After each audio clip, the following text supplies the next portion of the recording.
How's it going? Today I figured I'd just put a little video out there that gives you a tour of a pretty crazy attic that I did a few years ago, back in January. I think it was 2023.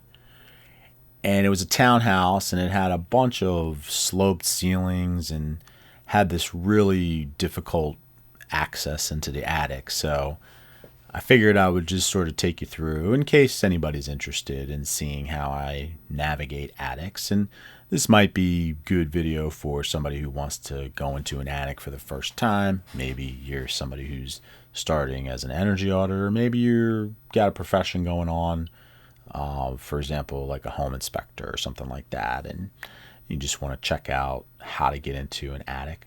But here, this is already like a thermal and pressure boundary problem as far as insulation goes, because I'm in an attic space that has insulation, suspended in the ceiling above, so that all those four knee walls around me are uninsulated. And, yes, there's a little bit of protection there above with the bat insulation you can see there hanging over, but it's not really the way it's supposed to be. The insulation is supposed to be in contact with the surfaces unless you have an encapsulation. And encapsulation is really important to have both a pressure and thermal boundary, which means in this case you only have the thermal boundary. You've only got the insulation. There's no pressure boundary. There's nothing stopping air from getting into that space and communicating with the attic above. So, there's no doubt that this is a huge problem for this house. And one of the reasons why this homeowner, before they had the energy audit done, had a mini split put into the upper floor, trying to combat, comfort problems. But all they really needed was just somebody with, a little bit of expertise to come in and take a look at the insulation. And at least they could have corrected the problem and seen where that took them as far as comfort before they invested in thousands of dollars in another HVAC system that actually costs money to run. So at least if you spend a few $1,000s to get your insulation correct, then that's a one-time expense that saves you money on energy, as opposed to a one-time expense that now costing you more in energy. So anyway, let's see. This is a big sloped ceiling, and this attic just had a bunch of inefficiencies. I think the house was built in the 90s, and the insulation really hadn't been touched since then. And it's like I always tell people, the installers, the people that put it in back in the day, they did a great job. It was meticulous. The problem is more about the techniques and the way that they installed the insulation. It's not so much they didn't do a good job. So we're just going to kind of walk through here. It's going to be a little bit here. It's about a 15-minute video. And I'll be honest, when I was up here, it took me a little time to get my bearings on things and to kind of really figure out like what path I wanted to take, because even as somebody who goes through attics all the time, I don't like to get too caught up or too deep, because sometimes, it's just like you get fatigued and you don't want to get yourself in a situation where you can't get out. So, but I'm starting here. I always look at my recessed lights in the attic, and I just like to point out to homeowners, and all the time you can see how there's air leakage through and around the recessed lights, because when I pulled the insulation away there, it was dark and discolored. So that's common and typical. Another thing I was really trying to do here when I remember this attic, I was just trying to figure out where things stopped and started. And I have another video of this house from the inside, and I think what I'll do is just tack it on maybe at the end, or maybe I'll even weave it in a little bit here to sort of show you the different things that you're looking at in the attic compared to how they look from the inside of this house. But one thing I can tell you, and you can see here, that this house has just got tons of sloped ceilings and knee walls. Sloped ceilings and knee walls. And those both present, problems if not insulated properly.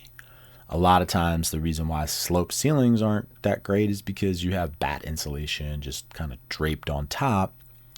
And when you have batt insulation just kind of laying on top, you can kind of see as I scan through, there's another sloped ceiling on that lower part of this attic, that the insulation is not always going to be in good contact with the ceiling, which is really key to it working properly. So that's why blown insulation a lot of times is so much better, because there's no way for it to bend and curl and get hung up on things and not be in contact with the surface. The blown, it falls right into the little cracks and crevices and gets underneath anything that's going to cause it, the batt insulation to be suspended and not be in contact with the ceiling. And what you're looking at there over there is the pink insulation. I took a picture of that a little earlier while I was talking. That's a skylight. So again, this house had slope ceilings, knee walls, and skylight knee walls. And this is a really good video to kind of get a feel for what knee walls and skylight knee walls look like. And like I said, I'll try to show that from the inside. It also just had a ton of recessed lights all over the place. And if I recall correctly, the main reason why these people had the audit done is just because their bill was really, really high and their comfort was really, really low. Now, what we're looking at here, that area over there is the garage. So this had a front garage that had living space, I think, partially above or possibly at least adjacent to. So this was a sort of a unique construction. And one of the reasons why I was like, hey, let me just make a video showing what this attic looks like. So as I get down here, one of the things I'm always trying to do when I'm in attics as an energy auditor is figure out where these bathroom exhaust fans are venting. Are they venting directly into the attic? Are they venting outside properly, like through a gable wall or potentially through the roof? I'm pretty sure on this one I found out that they were not venting out properly.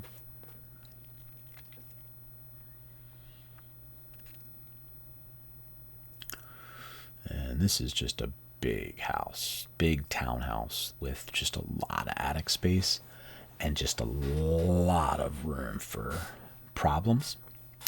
And one other thing I saw here, wanted to go, the bath fan. I got down, or is that yeah, that is the exhaust fan.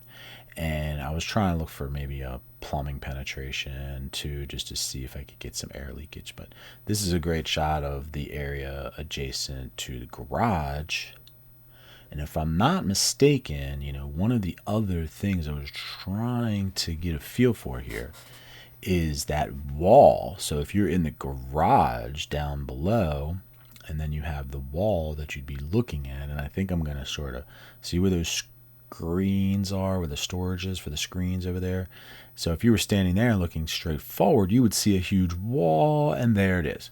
And they do have that sheath pretty well. I couldn't get too far or a great look at it, which tells me that when they put the house together, that wall was sheathed with some type of an exterior sheathing. So there's insulation in that wall, and it's sandwiched in there pretty good. So that wouldn't really be a huge opportunity. I wouldn't recommend getting into that garage attic and worrying about that particular wall.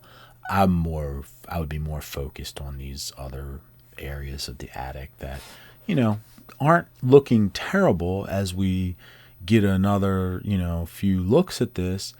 Everything is not really in bad condition. The problem is that the attic is not sealed. And this here, where I'm kind of pulling insulation up here, is a really good example of what I'm talking about. You see how there's a bulkhead or some kind of a drop ceiling there, or even it could even just be that the insulation was just put right on top of some type of a piece of like blocking, or maybe it was bridging or something. And if the blown insulation is put in there, it's going to fall down and hit that ceiling. So these are areas where down here where it's kind of tight and tough to get to, that the insulation is not really R30 like it says on the back of the insulation. it's probably more working, as an R3 or 2, even could be 0, because again, it's in that situation there, it wasn't in contact with the surface. So let's see, what did I do? I don't remember if I pulled that one piece up there. It seems like I'm trying to get down there, but then again, I could be trying to figure, yeah. So this doesn't really tell me much. Yeah, I think that's just the duct for the exhaust fan. Maybe in one of those other bathrooms. There's just a lot of space, a lot of insulation sort of shoved down into that area, and it's a little tough to get to, and that's based on the construction style. So what would we do in a retrofit? Well, systematically, we're going to go through and we're going to find all of the penetrations, for example, where that plumbing stack, that plumbing line goes through the wall down there below the insulation. We're going to get to all of those and we're going to seal them all up. And in the process, I always tell the team, let's get things kind of reorganized the best we can. But if we can't get the insulation in contact with the ceiling, let's leave it open so when we blow on top, because we're not going to remove all this. That would be not really a cost-effective solution for retrofitting this house. But what we are going to do is we are going to blow on top. Now, this is the last, I think, leg of this video. Excuse me. And this is another huge problem. And like I said, I have a pretty cool video that I took from inside of this house that is going to show you what we're looking at here. But this is just another problem with the way that they put the insulation.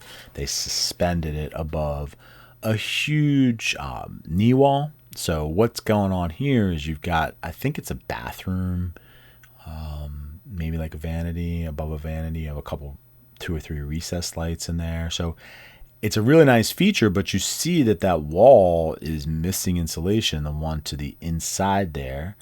And, they just drape the insulation, like I said earlier, a little over top, which does not create the correct dynamic for, what you're looking for when it comes to insulation. So I think I'm kind of heading on my way back out. I knew that problem existed because I was taking thermal imaging, and I'm going to show you what that looks like. So we'll just let this video kind of run out, and you can see it's a real challenge getting out of here.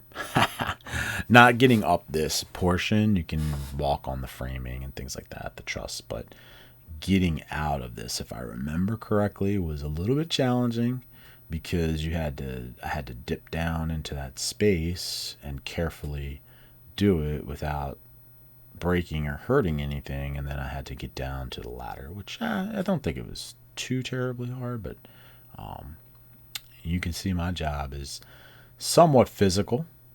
And if you are going to get into your own attic, you do have to, be mindful of where you want to walk, and, you have to do things in a sort of like a calculated fashion. You can't do anything rushed. I think I fell through a ceiling one time, and that was because my foot slipped out. It's not because I was just walking and not taking precaution. It just my foot slipped out from, I think I had it resting up against like the framing, and then it just slipped out and boom, went through the ceiling of a closet. So I got really lucky. It still needed to be repaired, but it was a small area as opposed to a large area, which that can be a little bit more challenging when it comes to painting and things like that. When you have a concealed area, like a small, I think it was like a 2x3 closet, then that was awesome for me because, it was just a repair, and then the painting didn't have to be perfect because it's in a closet, and the customer wasn't really too concerned. This is what made it tough when you have these dam, which there again, like, why would they build a dam for the attic hatch with plywood, go through that trouble, and not even have any insulation in there? It doesn't make much sense to me. But anyway, hopefully this video was helpful to somebody in some way. And I'm going to show you, like I said, what the inside of this house looks like. I think I'll let that run before I do this. So anyway, have a great day. Thanks for watching. And, if you have any questions, you want to put them in the comments about this attic or anything that I do, I'd love to hear from you. Thanks.